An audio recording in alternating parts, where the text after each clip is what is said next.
All right, we're live. Okay, hello, you guys. This is NSD Leah. Welcome to our 90 Days of Greatness. This is Hangout in week number 6. If you can really believe it, that we're kind of approaching our halfway mark here in the program. And so this week we're going to talk about doing career surveys with your unit. Okay, and wouldn't you know, there's a huge, massive cement truck. Literally right in front of my house. Okay, so my office is in front of the house. It walks out onto our front porch, and I could throw a stone at the cement truck. I hope it's not affecting our sound quality here. We live in a new community, and they just sold 2 more lots, and so they're currently building 2 new houses, a couple doors down that way and a couple doors down that way. So it's a little noisy around here. Okay, so career surveys with your unit, and of course with yourself too. It's training on the logistics of how to do career surveys. But before we go in the how-to of how to share the opportunity with a customer or prospect, before that, I just want to talk about the mindset and the tracking and the strategy and how I really used this as my one thing. I've talked about it already. I'm going to talk about it again, but it was the one thing that I really tracked and looked at and obsessed over on a daily, weekly, monthly basis. Because it was about people and being in front of people and effectively sharing with people. And I learned very early on in my directorship from Linda Tupin and Pam Shaw. Those are my 2 big NSD mentors when I was a director. And they both talked about being in front of people and the value of being in front of groups of people throughout the month and how to track that, how to strategize that. And so they both have 2 very different styles and 2 different ways they work their business and 2 different ways they became national sales directors. But that was a common theme, was just being in front of people. And my heart rejoices with this focus because it's so simple. It really boils what we do down to the most basic thing, which is people, people, people. It's sharing with the people, talking to the people, building relationships with the people, loving the people, mentoring the people, coaching the people, following up with the people. It is the essence of what we do. It's sharing with people. And so there's this whole mindset and tracking and strategy and skill level mastery that we're going to talk about so that we're super effective at this, okay? So let me talk about how I strategize every month. Every month I go through the exact same process, and it has not changed for years. And it helps me to get to the number of people I want to be in front of, okay? So let's go through this. I do start with a wholesale goal every month of what I want my unit to do. And even as I'm saying that, I realize that it does shut some people down to think about wholesale, or it's overwhelming, or it seems impossible, or it can be paralyzing to think about a certain amount of wholesale. But here's the thing, we're gonna set the goal based on that amount of wholesale, but then in a way you sort of forget about that and you just do the work and work the numbers and be in front of the people. Okay, so for those of you who are like, I don't like to focus on wholesale, la la la la la, we will get to a slightly different focus. But I want to really invite you all to see people in production as one. And we don't have to separate those 2. In fact, it's not how the business was intended to be worked or even thought about as I either focus on developing people or I chase production. Okay, it's not either or. It is both, and they're married. And I focus on people leads to production, and production is all about people. You can't separate them. And I think you lose effectiveness and growth when you categorize them separately. Okay, so let's marry those 2. We're in front of people to develop them, and create production. And so I always started with a production goal, a number. And so let's go through an example. Let's say we're going to start with 20,000. Okay, 20,000 is the goal this month. Now, next step is to know what my base unit does. Okay, so what can you count on your base to do on average? Of course, you're going to have high months and low months, but on average, what does your base produce? There is a report on InTouch. It's called the Unit Summary Analysis, and it will show you an average of 6 months of production. Before they even had that report, I had a spreadsheet, and still to this day work with that spreadsheet, that I always put my base production in one line and my new production in another, and then the total in another, so that I can always see on average what is my base unit producing between me and all my people who are not new, and then what are my new people producing on average, and then what is the combined numbers doing on average. And so if you don't know, you can look it up on InTouch, but that's an important number to know, like super important, you guys. We are the leaders and the CEOs of our organization. It is wise to be savvy with your numbers, even if you're not a numbers person. I mean, how long will that excuse serve you? I'm not a numbers person, so I don't track, or it overwhelms me to track. Like, how long will we keep saying that? Okay, get off leave the insanity cycle of like, I don't like numbers, I don't like tracking, I don't get it, I'm overwhelmed, I'm confused. Like, get out of that cycle, you guys. Like, stop it. Stop it. I don't care if you're not a numbers person. We're not talking about complicated math here when we're tracking in Mary Kay. We're not talking about complicated things. Like, we're talking about simple, like, addition, subtraction, and multiply by 13%. Like, simple stuff. And I believe, and I have seen, that continue to be a roadblock and an obstacle for a lot of directors. Like, I don't like to track, or I don't track. And then you try to like get your goal. You're here and your goal's here, and you're like trying to get your goal, and you're not tracking, and like, it's just this like stumbling block for people. That if you would track and focus, it removes that obstacle, and you accelerate your growth and success, you guys. It's just makes sense that what you focus on is going to grow, and what you give energy to is going to grow. And the law of attraction is real. When you're giving energy and focus and thought and intention to numbers and what you want to see, that grows. Okay, so get off the insanity cycle of, I don't track, I don't like to track, I'm overwhelmed, I'm not a numbers person. Like, leave that insanity cycle and pick one thing. You don't have to track everything. You don't have to track like I do. It doesn't matter the sheet you use. You don't need a pretty sheet. You need a napkin and a pencil. And if you have a napkin and a pencil, and you choose one thing to track, I promise you it will lead to growth and accelerate your success. Okay?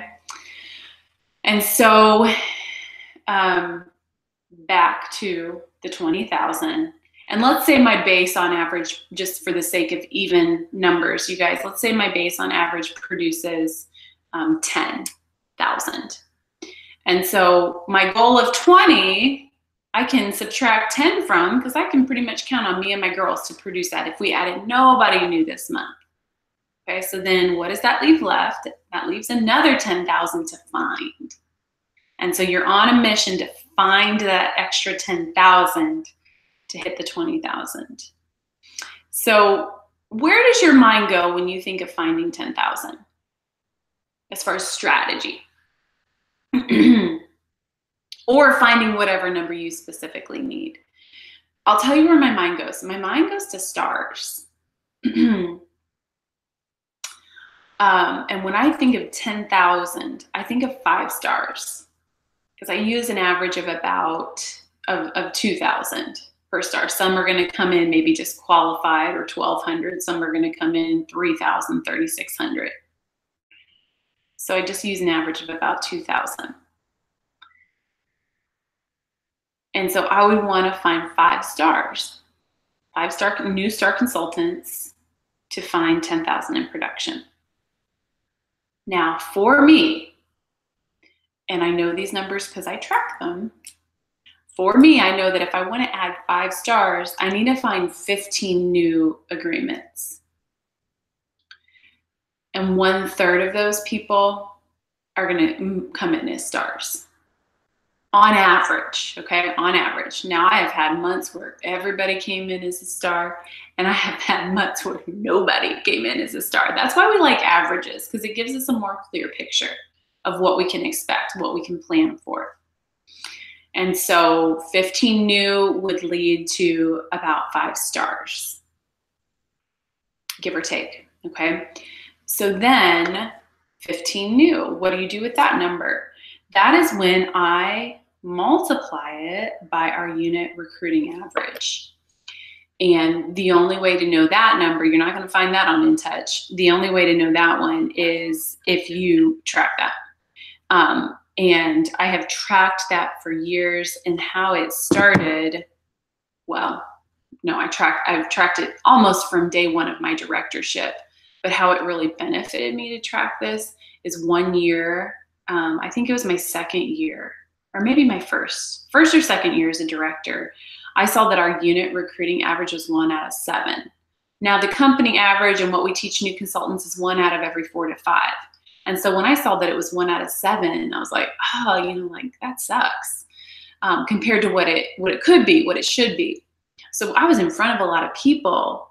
I just wasn't effective at getting to yes with a lot of those people. And so that year when I saw it was 1 out of every 7, I just became a student of closing people at a meeting on the spot, following up after a meeting, closing people on the phone on the spot, closing people in person on the spot. I just became a student of that and how to do that, and the mindset and the languaging and the people skills and the body language that goes into doing that. And just listened to several CDs and very intensely focused on it for the entire year. It was a one skill that I just grabbed onto and really worked at. And the following year, our average was 1 out of every 3.2 or something like that. And we pretty much bounced between 1 out of every 3 to 4 the years following that.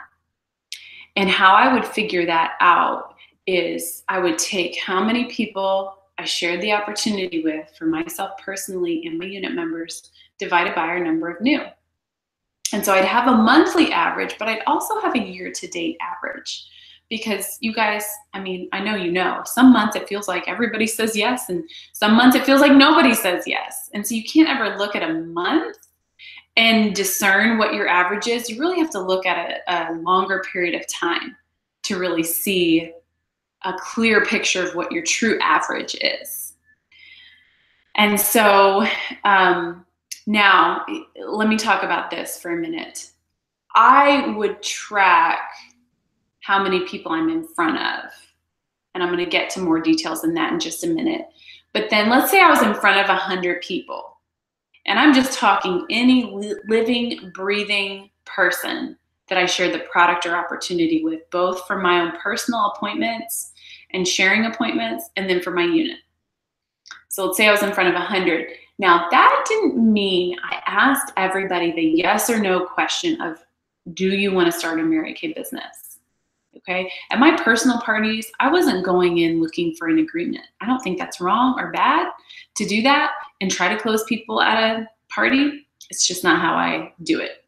Same at a business debut. I don't go into a business debut asking everybody yes or no, do you want to start a Mary Kay business? Not that there's anything wrong with it. It's just not how I do it. It's fine if you do it that way. And so I couldn't really include those people in my unit recruiting average because I never asked them yes or no. Okay, so I can only include the people I've asked yes or no. So let's say I was in front of 100, but then usually like 60, maybe 70 of those 100, I actually ask them, yes or no, do you want to start a Mary Kay business? And so I would use that 60 or 70 or whatever that number was to then determine our unit recruiting average and to know, like, okay, we asked 60 people yes or no, and we recruited this many. And I would track it for a month, and then also I would know our averages for a longer period of time.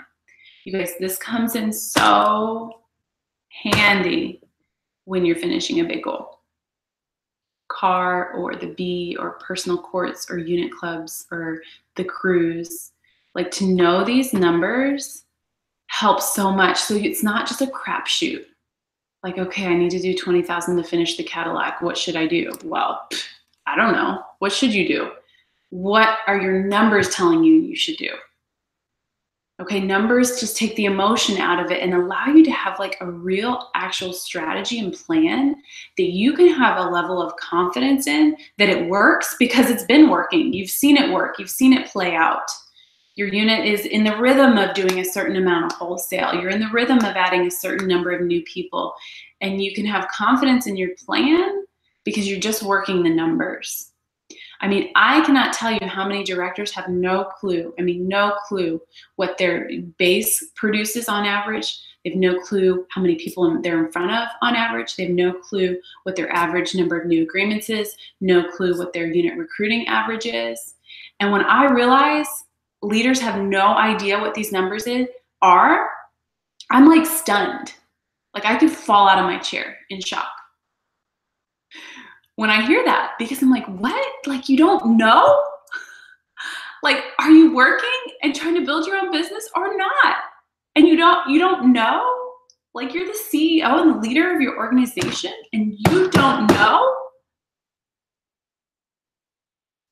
Like, I wouldn't know how to function as a director, as a leader of my organization, as the vision caster for my people. I wouldn't know how to function if I wasn't working with these numbers.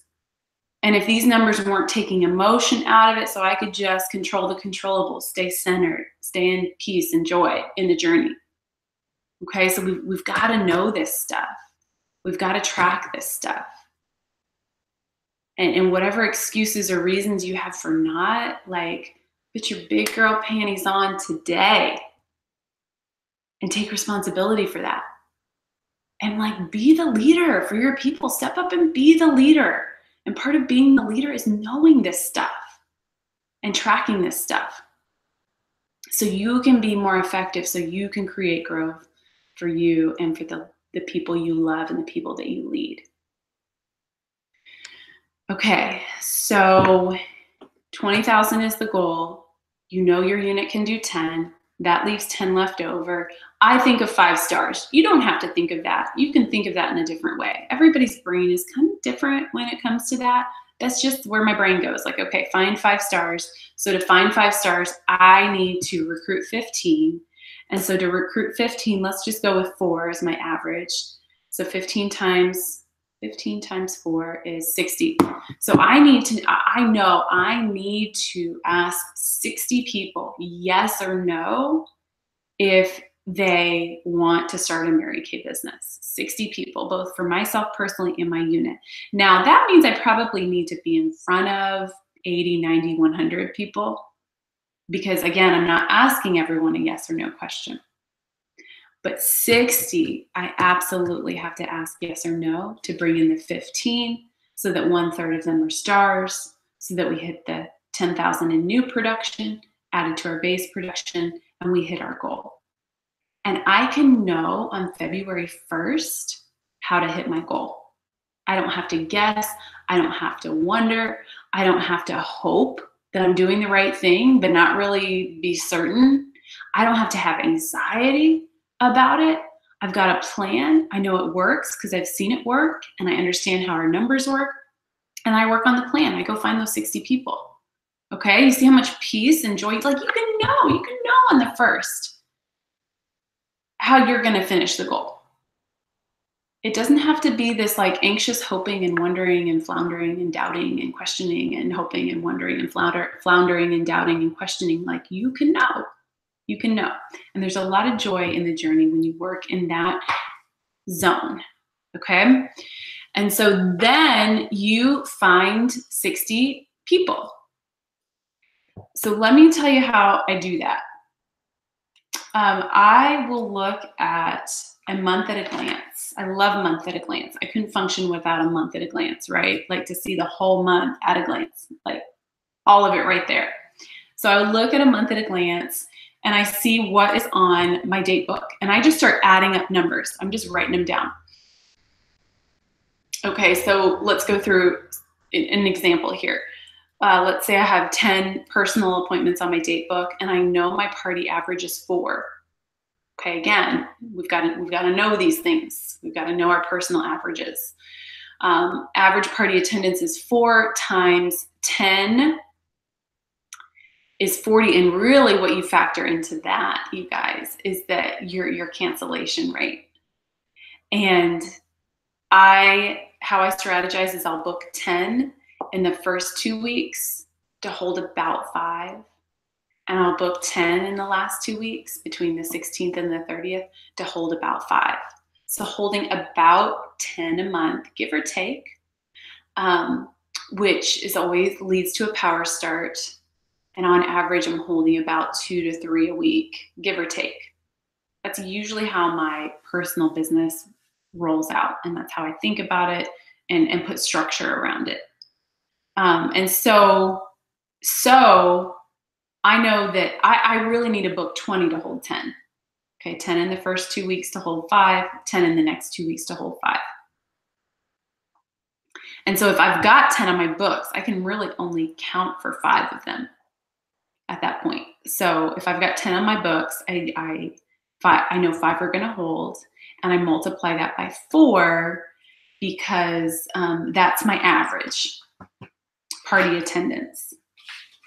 We're going to add this up here. So that gives you 20. Where else are you in front of people? Your personal career surveys. So right now, I am on target to be in front of 20 people. I'm going to career survey at least half of them. Like at least half. So out of the 20 faces I do, I am going to share the opportunity with at least 10. So I write 10 down. And then I'm going to look at my meetings. I have 4 meetings this month, and we have on average, how many guests do you have on average? Fill in that number. Let's go with 5, nice even number. So on average, we have 5 guests at our meetings, some high, some low, but on average about 5 are there. So 5 times 4 meetings is 20 guests. And then I look at my debuts, my business debuts for my new people. I've got 3 on my date book. I can count on at least 10 people being there on average. That's another 30. Then I have guest events. I've got a muffins and makeovers. I got a fake eyelash clinic, got a pizza and possibilities, a customer appreciation night, a new product launch, whatever your extra events are. You look at those, and let's say average attendance is 5. You have 3 on your calendar. That's another 15 people. Write that down. Okay, then I have 2 key people really working the Power program. They've already told me their goal is Power 6. I know a Power 6 would be 12 career surveys for each of them when they hit Power 6, but I'm going to be conservative with that. And I'm going to say 15. Okay, not because I don't believe in them, not because I don't think they're going to do it or follow through. I'm just being conservative with my numbers. So let's say 15 for my 2 key people who are really working. They're going to at least put me in front of 15 of their people because they're going to bring guests to meeting. They're going to set up career surveys. And then I've got 2 people working on their pearls. And if they earn their pearls this month, that would be 10 sharing opportunities for each of them. So that's 20 total, but you know what? I'm going to be conservative and I'm going to guess 10. Give it 10. Okay? So we covered it. My personal faces, my personal career surveys, our guests to meeting, our guests to events, our guests to debuts, my key people who are working, my new people who are working. And what do we have here? We've got 10. We've got 1, 3, 6, 7, 8, 9, 10, 11, 12. We have 120 people there. Okay? 120. That's what we're on target to be in front of. So then you go through that same process every single month. So you can know on the 1st of the month or the 5th of the month how many people you're on target to be in front of. And usually, at least in my experience, it's not enough. My goal is 200, so I'm 80 short. And I'm short 80 people that I need to be in front of to do this and this and that to reach my goal. And so then you strategize looking for people. I'm always on the hunt for people. Like, where can I find more people? How can I put myself in front of more people? And so there's multiple ways to do that. You guys, so let's talk about ways to do that, to increase your 120 to 200 or whatever your specific goal is. So here's ways to do that. The obvious way is add more personal appointments, okay? That's an easy, obvious thing you can do. You can control that. Or increase the attendance at your current parties that are booked. So maybe you have a couple facials there. What if she could invite a handful of people? Or what if you could coach your hostess more effectively so you have a better turnout? Okay, so you can add more personal appointments and or just really kill it with coaching your current ones so you get a great turnout. That's one way to find more people. You know, let's say you had 5 facials on your date book and you coach them more effectively, maybe offer more incentive, maybe share your goal with your hostess about how many faces you want to do that month.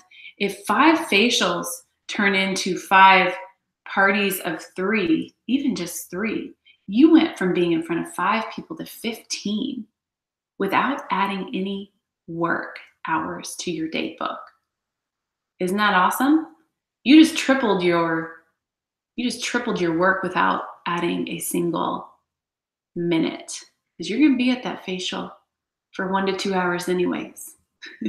You may as well have 1 or 2 or 3 or 4 more people there so that you're increasing the number of people you're in front of, okay? So that's one way. Another way is to coach your meetings and guest events really effectively. And so a couple of days beforehand, get on the phone, make sure your key people are coming, find out who her top 5 or 10 people are that she wants to have there. Follow up with those people, send them a personal invitation, get your new people to bring her mom and her sister to see her get pinned at her very first meeting and get her picture taken. Okay, so because if you can count on, let's say 5 guests on average, if you really work it and coach that meeting and communicate and rally the troops and get your own personal guests there, that number could easily jump up to 10. Okay, and then that's a game changer when you can count on 10 per meeting versus maybe just 5. And same for your guest events. And then you could add guest events, like maybe you don't have a lot of opportunities for your consultants to put you in front of people. You can maybe pop in a couple extra events. New product is launching, do a product customer appreciation test panel this month where everybody gets to try the new products. Give your people a reason to reach out to their current customers, their prospects, so that you're putting yourself in front of more people. Another way is to coach your business debuts really effectively. I mean, you want to go there in basement, minimum be in front of 10 people. And so coach your new consultants on how to invite, who to invite, how many to invite, the invitations to send, how to talk about the business debut so that you're showing up there and you're not just in front of 2 or 3 people, you're in front of 10, 15, 20. Okay, you see how your results can multiply when you just start looking for people? And then the other idea was working with key and new people. Okay, so really working with your key people to finish the Power program, which means she's going to be doing career surveys and guests, and working with your new people to finish their Pearls, which adds more career surveys and guests. Okay, so that's how you would strategize. And you can do all of this and plan this all out between the 1st and the 5th of the month. So you are ready to roll, and you can pretty much count on being in front of X number of people, depending on what you know is happening and what you're working on. And then those people lead to agreements. It feeds agreements. Those agreements feed production and growth and your people moving up and you start hitting your goals and your production increases and your income increases. And we have control of that. You guys, it's not a crapshoot. It's not a hope I hit production this month. Like, we can own this and lead this and create growth, I mean, on a dime. And so, in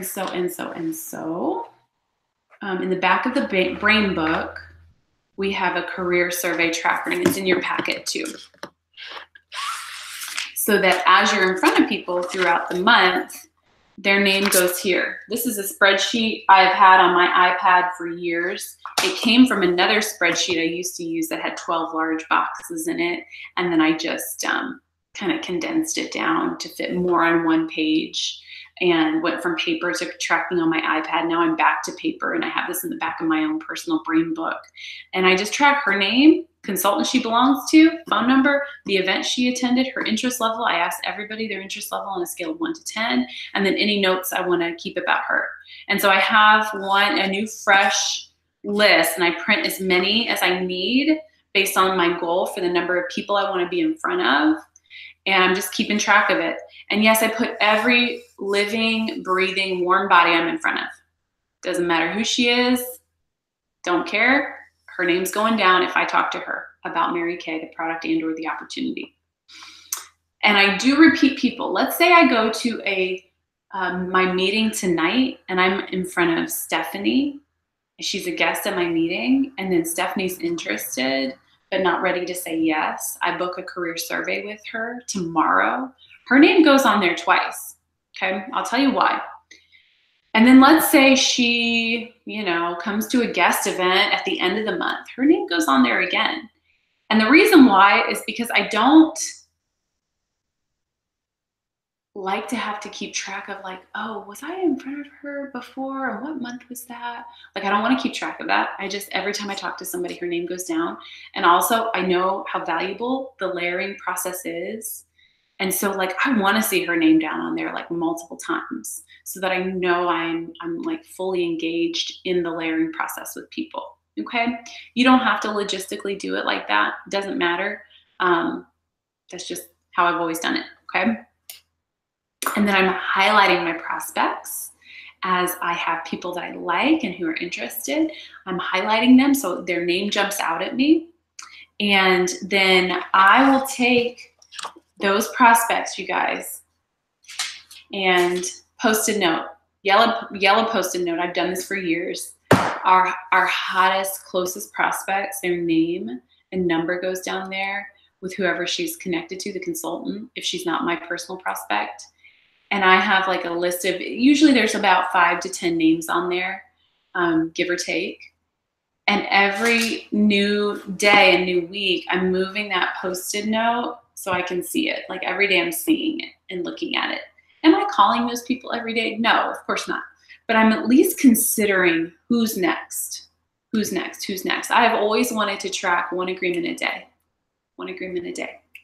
And so every day, every working day, it's a thought, it's a consideration, it's a wondering who's next, it's wondering who I should follow up with, considering my next steps with them, and coaching my consultants to follow up.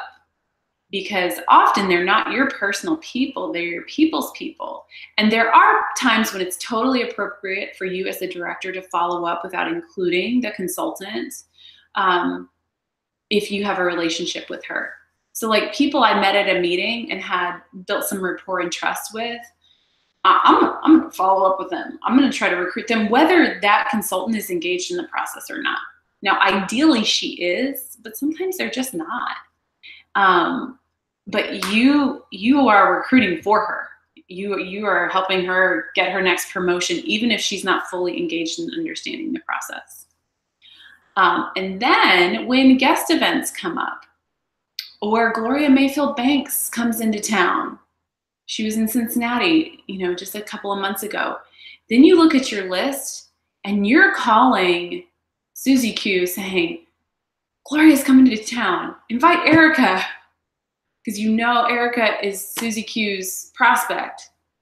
Erica or Susie Q, I don't know who's who, but the consultant isn't always having that thought of like, oh, Gloria's coming to town. I got to get my top 5 prospects there. They're not really having that thought unless they're just like in DIQ and really focused on leadership.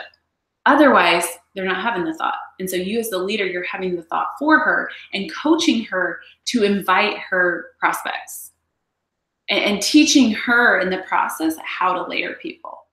Consultants hear a no and they're just done mentally. Okay, we as leaders, we hear a no and we're thinking, okay, what's the next step? What new layer does she need?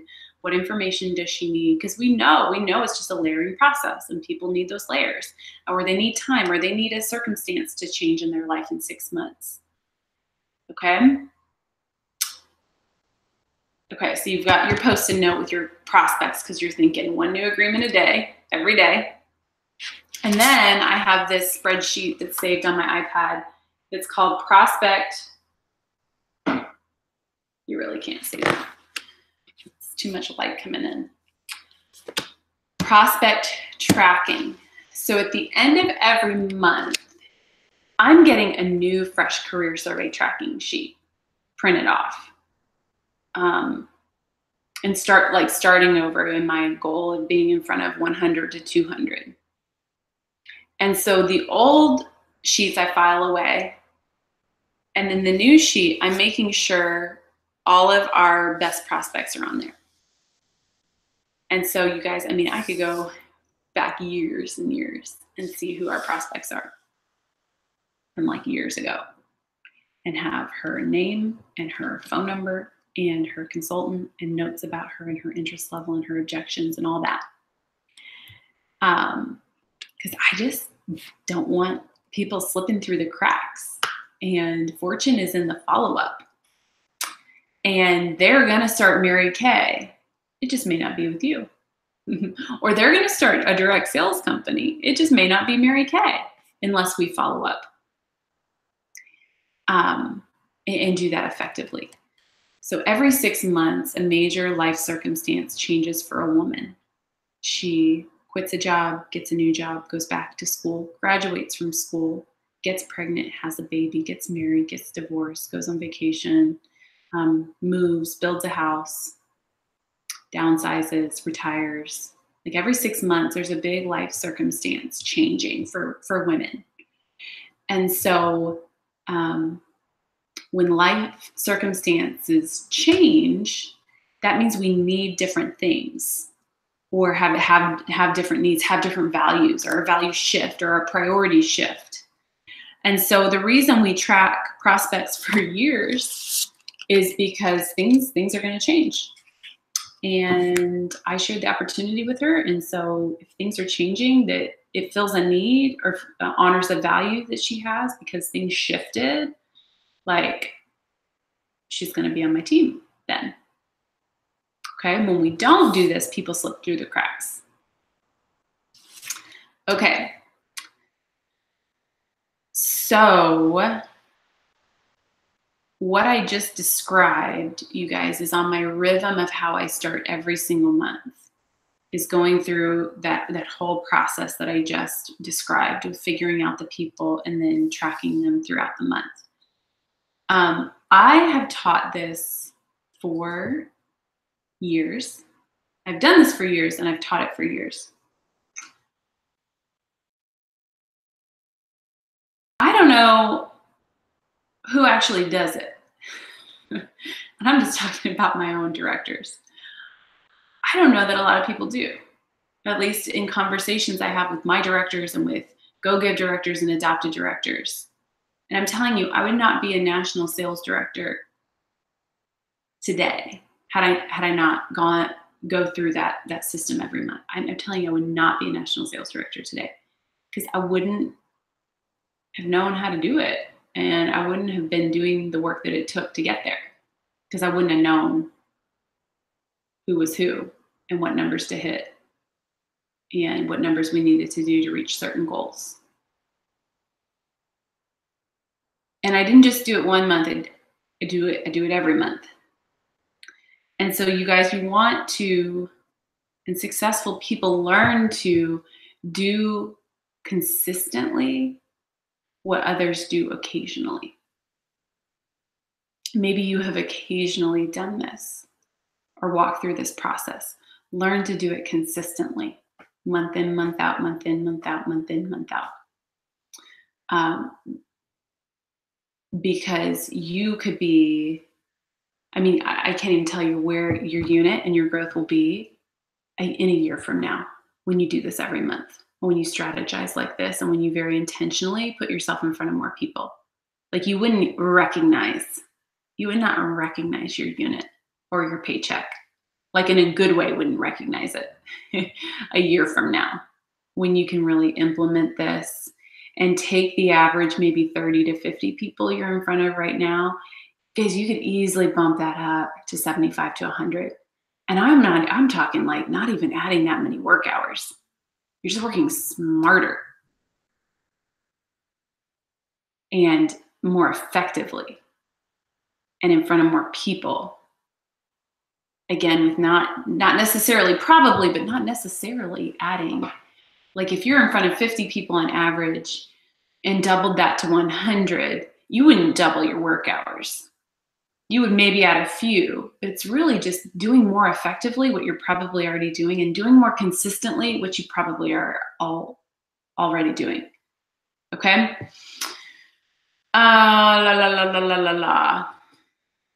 Let's keep going here.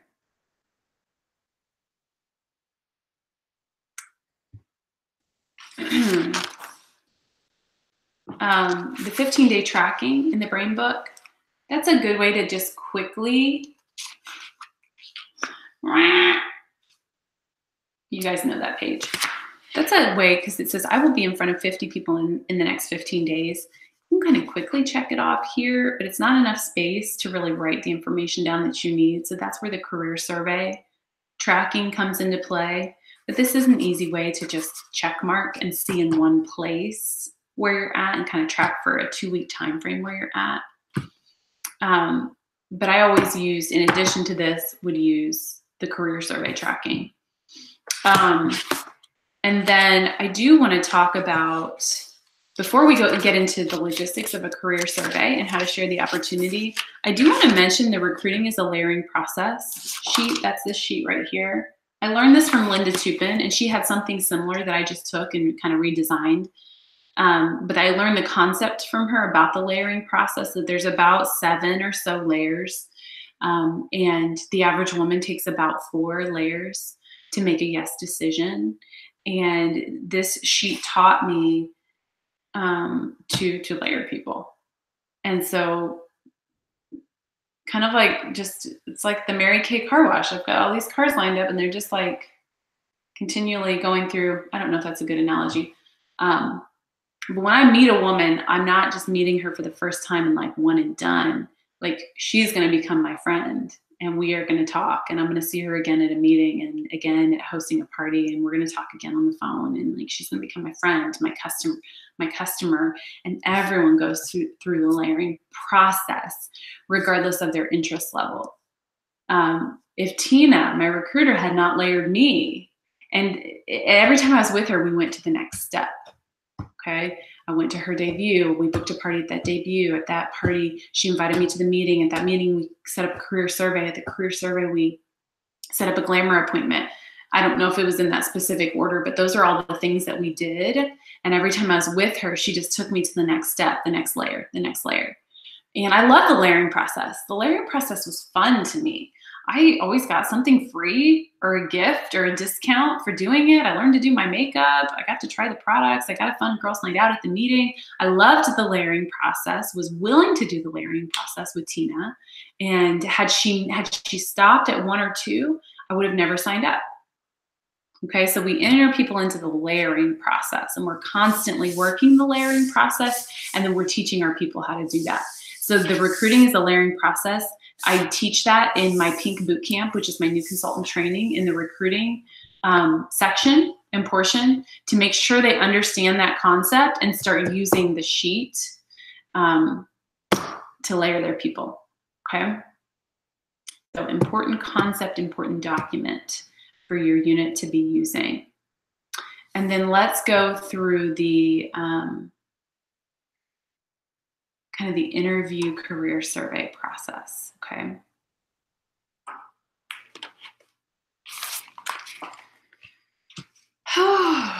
With every year that goes by, I feel like these just get longer. I used to be able to easily get through this in an hour, and now I'm being challenged to get through it in an hour. I just keep going off on tangents, like tracking tangents and knowing your numbers tangents. You need to like rein it in and stay focused. So the career survey guide, there's a one-page guide in here. I use this in Pink Bootcamp just so consultants have a basic understanding. This is like a brief overview of a career survey and like some brief tips, some good like key questions to ask. And a good brief overview. Now, the other career survey guide I put in here is Julia Burnett's that she created. It is brilliant. And this is like the nitty gritty. Okay, so we've got a brief overview career survey guide, and then we have like so detailed, like you know when to take a breath, career survey guide. I took Julia's, which is brilliant and masterful, and I have it on a storyboard, and it's in the back of my planner. You guys see that? And it's just handwriting. A storyboard is a DSWA coaching school concept. It's just a way to take notes and a way to organize your thoughts. Pam Shaw made one for the Epic family. And so I took Julia's like multiple page one, and I just have it in kind of a flow chart storyboard. I'll take a picture and post it in our group. And that's in the back of my planner, just so I can like refer to it every now and then. Yes, still today as a national sales director, I just need to like refer to it real quick to see like the flow, to know the questions to ask, to remember certain things. It's just a helpful guide to have so that you're having effective conversations. And so you can use these tools to train your consultants. And I wouldn't go through this. I wouldn't go through Julia's in new consultant training. That's more of a leadership training or like a quarterly training at your meeting, or maybe a role play training that you do. So that's more advanced. The brief overview for new consultants, I think, is more appropriate because that's just where they're at. And with new consultants, they're really listening to you share the opportunity, not personally doing it. So just a couple tips. You want to always ask open-ended questions that start with who, what, where, why, how, instead of yes or no questions. And just learn to ask effective and engaging questions to honor people versus making statements or talking too much. I think that's just a common mistake is we talk way too much. We throw up Mary Kay on them. We make assumptions about what they're motivated by or what their value system is. And we say things, we make statements versus drawing things out of them. I was on the receiving end of this one time, and this was as a top director. I went to my uncle's. He was in a network marketing direct sales company. I went to his meeting as a guest with him to support him and kind of find out about the product he was selling. And the leader of the meeting afterwards just came right up to me. And you guys, I kid you not, she was like super close, like leaned in, like super intense, and just like talking. I don't know if I ever said like one sentence, except for yes or maybe or a couple responses here and there. She was just telling me why I should sell this product. Knowing that I was the top director in Mary Kay too, knowing that I sold Mary Kay. She just would not stop. And I remember leaving there, I'm like, Lord have mercy, I will never do that to anyone. Because it was just such a turnoff.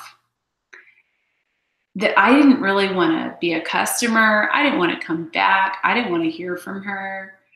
And I was polite to her in the moment, and it was fine. She was a nice person.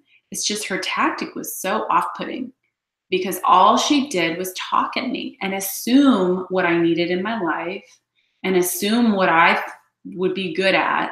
And she was just telling me. And all I was doing in my mind was objecting. I didn't verbally object because I just wanted to leave. But in my mind, I'm like, no. Okay, so we cannot be doing that to our people at our parties or at our meetings. And that we learn to ask effective, engaging questions to engage them, especially when specifically sharing the opportunity. It should be like 80-20. They're talking 80% of the time, you're talking about 20% of the time. And you're listening and just guiding them with questions and coming curious. You guys, you just come to the table curious. Okay, I want you to remember that word. I want you to write it down. You are curious about people. That's it. You're coming open-handed, not desperate, not fists clenched, just open-handed, open, neutral, curious about her life, her values, what she needs, and if Mary Kay could be a fit. And if it could be a fit, yay, that's awesome. And if not, like, that's okay. She's going to be a happy customer. If everybody signed up to do Mary Kay, we'd have new customers and we'd be out of business. So we love our happy customers too. So curious. And that's a good word to remember, especially if you're in the phase of doing career surveys where you're constantly just thinking about the next question to ask or like the next thing to say. Just remember curious. I'm just curious. I'm curious. And ask questions out of curiosity. It doesn't have to be the perfect question. It doesn't have to be the perfect response. You're just curious, okay? And so these are tips on the career survey guide. These are some basic things that I share with my new consultants so that they're learning some of these concepts early on so that when they're at their parties, they understand some of these things. So they're not that girl who's like throwing up Mary Kay all over people and turning people off. Okay. So it goes through a couple questions. You guys know this stuff. You know it. And then Julius goes through a more detailed outline of how to do a career survey. So, you guys, there's no time left. Okay. I have to do a Facebook Live.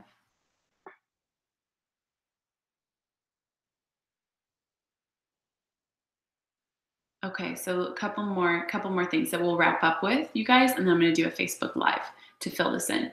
So 4 musts, like these have to happen at a party. They have to happen.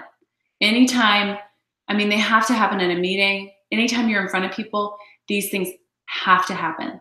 Have to happen.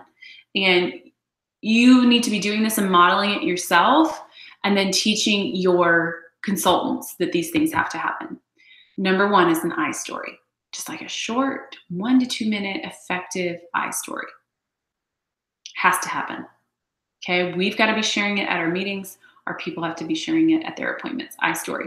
Second is marketing, some form of marketing. I don't care how you do it, ticket game, purse game, other things. There's other ways to share, but you've got to share the business plan, the details, the facts and figures, the how you move up, how you make an income in Mary Kay. You have to share marketing and your people have to be sharing marketing.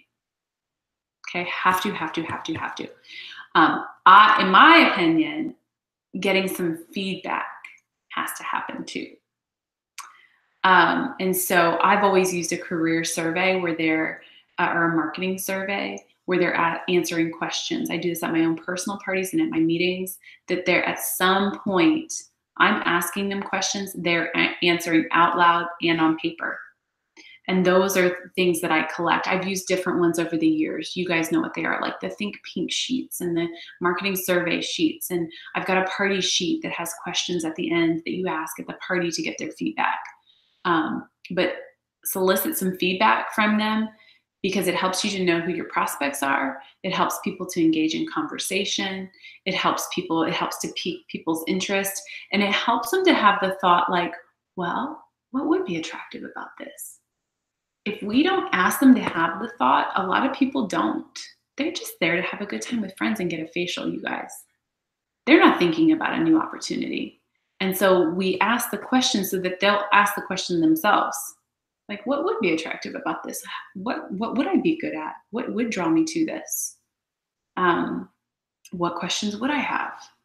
Unless you're asking those questions, they're not asking themselves those questions. All right? So you've got to get some feedback. And then you've got to book career surveys and guests and teach consultants to do this so that at the individual consultation, they're not just selling. They're not just selling and booking. They are booking appointments to talk about the opportunity, whether phone call or in person, and they are booking their people to come to the next meeting or event. Okay? So those are like 4 things that you've got to be in the rhythm of doing yourself personally and modeling, and then teaching a new consultant boot camp. It's got to be how your unit rolls.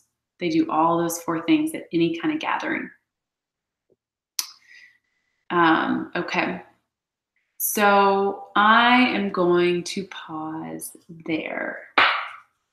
And we are going to go into the last little chunk, you guys. It's just a little chunk I'm going to do on Facebook Live in our group on boldly closing or opening the relationship with a new team member and how to answer some objections that we get. Okay, so we just got a little chunk of stuff that we'll cover in Facebook Live. All right. Love you guys. Oh my goodness, have a powerful Wednesday. I will see you in Facebook and I will see you next week.